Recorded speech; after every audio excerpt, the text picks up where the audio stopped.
So, the beginning of our global issues unit, we look at one of the topics that I actually find really interesting, and there's many different facets and also opinions, and that is globalization and what are the various living standards around the world.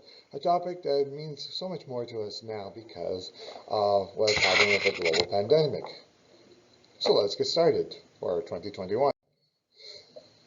To begin, globalization is a big word, but what does it mean exactly? Essentially, globalization will include three things. It is an economic phenomenon, a social phenomenon, and a cultural phenomenon. Essentially, globalization is a movement towards the expansion of economic and social ties or connections between various countries. And this is typically done through the spread of corporate institutions like big companies and the spreading and promoting of capitalist philosophy that leads to the shrinking of the world in the sense of economics. People are becoming more and more integrated and connected with each other because of technology and the acceptance and the common practice of capitalism. So making money. Why go to war, conquer, do all that kind of empire building sense with armies and navies when the same thing can be achieved through the negotiations. So globalization is economic, is cultural, and it is social. This political cartoon, mine or more to the point, infographic, shows everything that can be part of globalization. Environment, power, capitalism, culture, free trade, the internet, the connection of the world. Unfortunately, it does lead to terrorism. It does promote more forms of accountability. Economies become integrated, countries. You have a greater gap of inequality, but there's more communications, there's brand recognition, trade can be linked to aid or humanitarian work, outsourcing brands, the exploitation of limited non-renewable resources, growth, and then poverty. Globalization includes all of this. It is both positive and there are negative detractors to it. But before we get too much further into the idea of globalization, a key question is, what is the difference between a developed and a developing country? A developed country is what used to be called first world. Developing was used to be called third world country. Essentially, a developed country is a country that's wealthy, has technology, stable government, it has influence, and it has ability to share and to basically dominate. And developing is basically working towards that. We used to use the term first and third world, but that was discontinued, at least in Canada, because it was viewed to be no longer politically correct.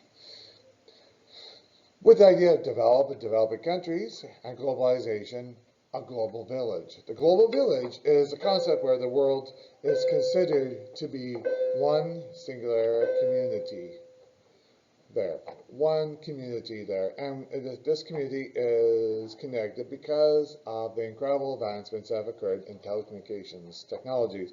What are we referring to? We are talking about smartphones, the smartphone revolution, and there really has been certain technologies in the past that revolutionized and evolved civilization as we knew it, whether it's a car or a steam engine, airplanes, splitting the atom with like the Manhattan Project. There's been certain technologies, to see the space race for that matter, that really changed human civilization as we knew it.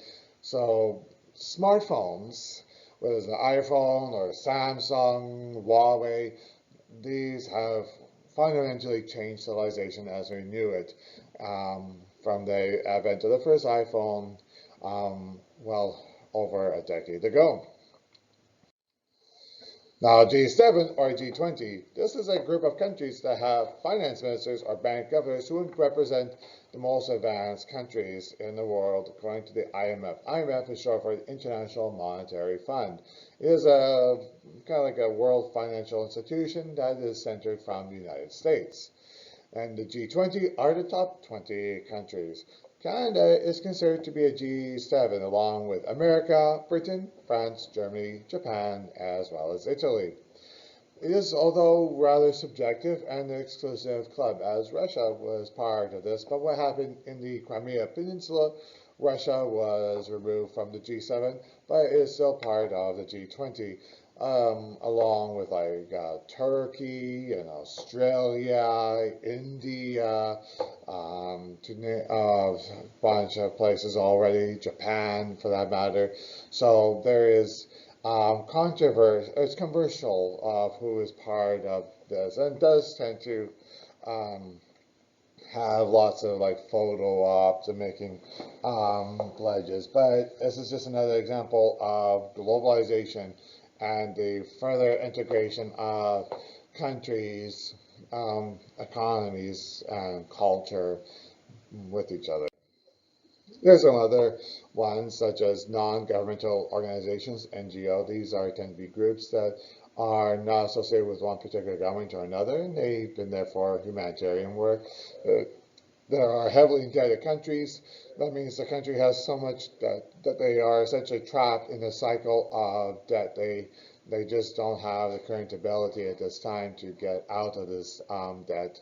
And then there was the United Nations various Millennium Development Goals, what the UN wanted to have as its kind of marching orders and goals to work towards in the first portion of the early 21st century, like this: reducing poverty, to achieve universal primary education, promote gender equality, reduce child mortality, improve maternal health, fight against disease, ensure environmental stability, and come up with various ways for partnerships. These are all good goals that the United Nations at their General Assembly they vote upon that they want the UN to be working towards. And all these do become even more important because of what's happened in light of the COVID-19 global pandemic. By keeping more of the economics focus, what about the integration of these economies? Economies are becoming more and more reliant on each other to expand and to provide the means because things are getting more and more and more expensive. As an example, back in 2010, in Metro Vancouver, a 10-lane bridge called the Portman Bridge was built. The bridge itself, just the bridge, was $3.5 billion. There are some countries that don't even have an economy of $3.5 billion, but this one bridge cost that much.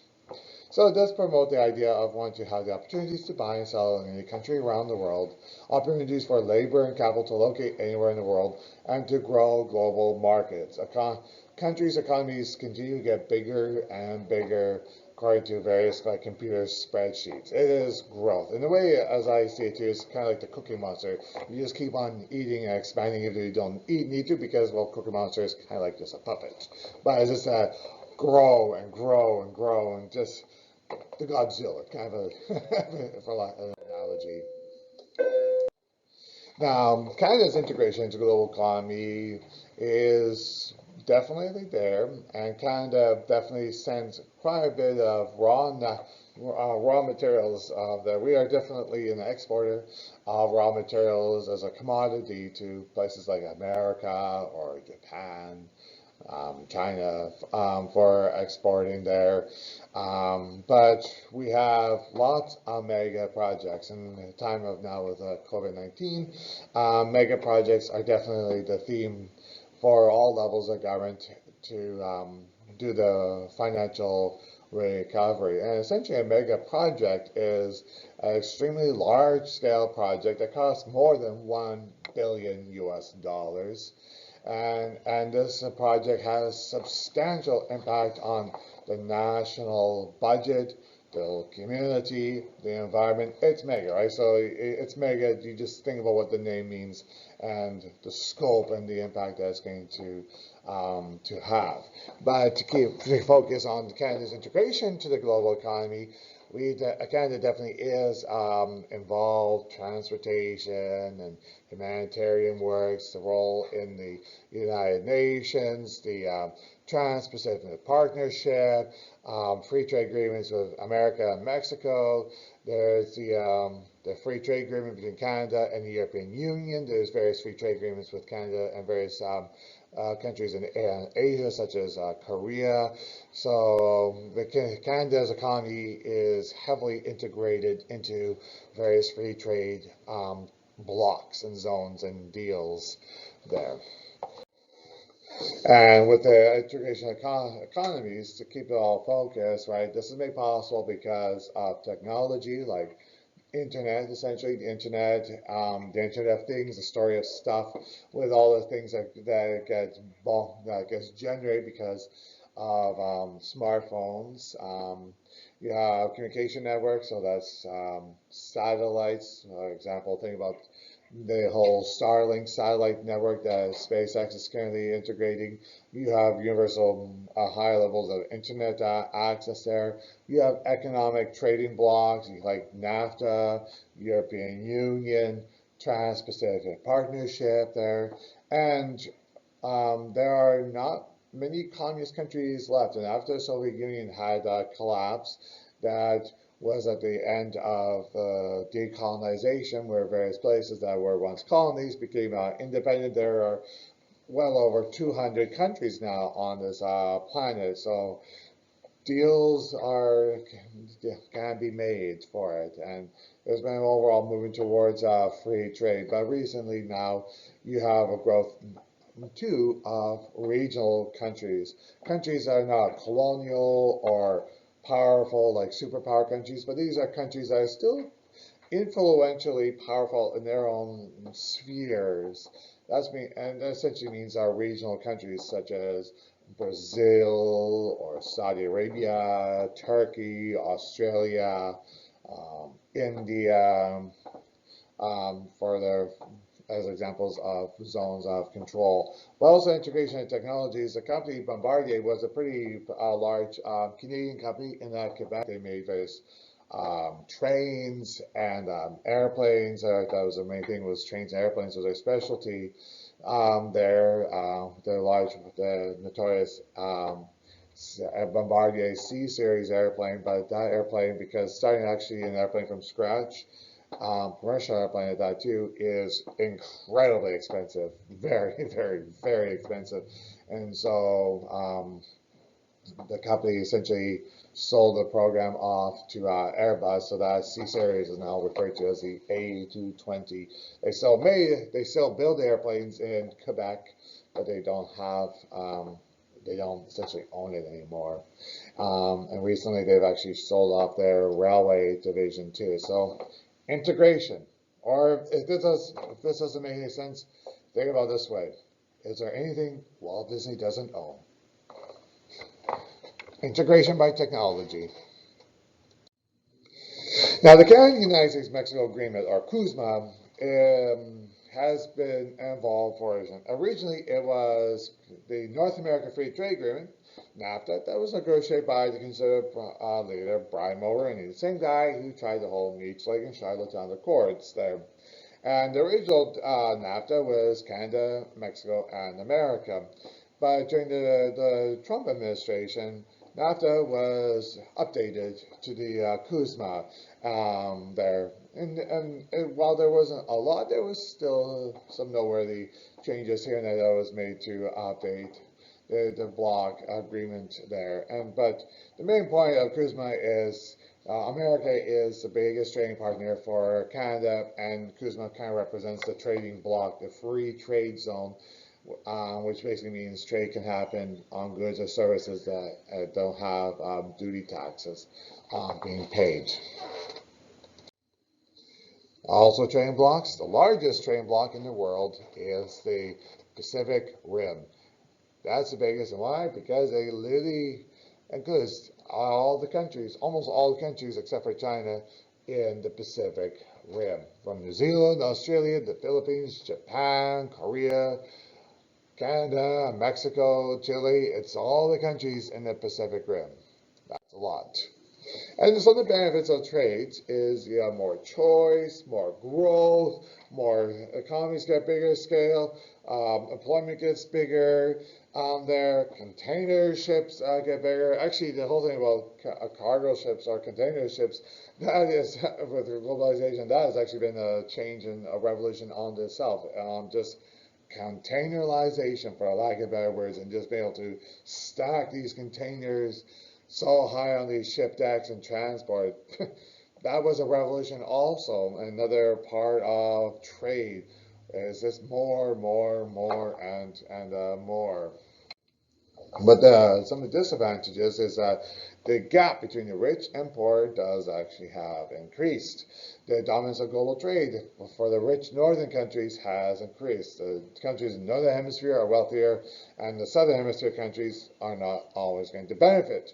There's also a lack of opportunities for the poor to be able to access the markets, and it does actually lead to more exploitation of workers and growers. Because one unfortunate fact is that there's actually more people now in slavery than there was during the actual triangular trade or the North Atlantic slave trade back in the 16 and 1700s.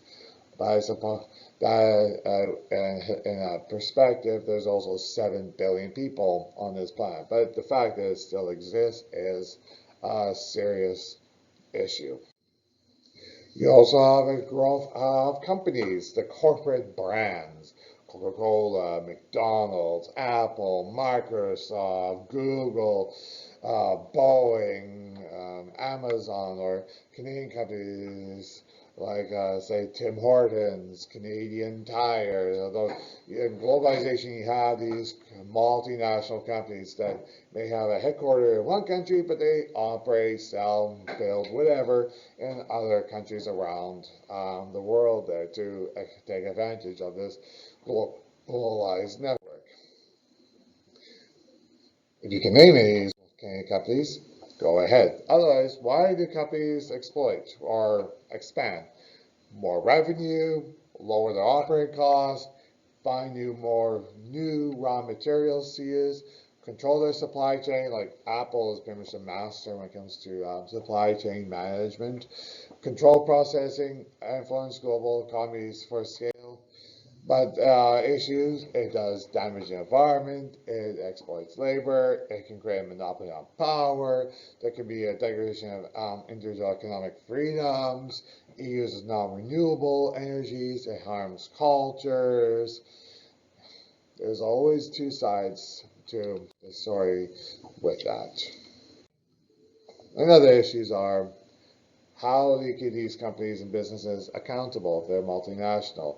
How, if there's a gap between rich and poor, that's the reason why there's also an increase now in global terrorism. What are the ethic responsibilities for companies?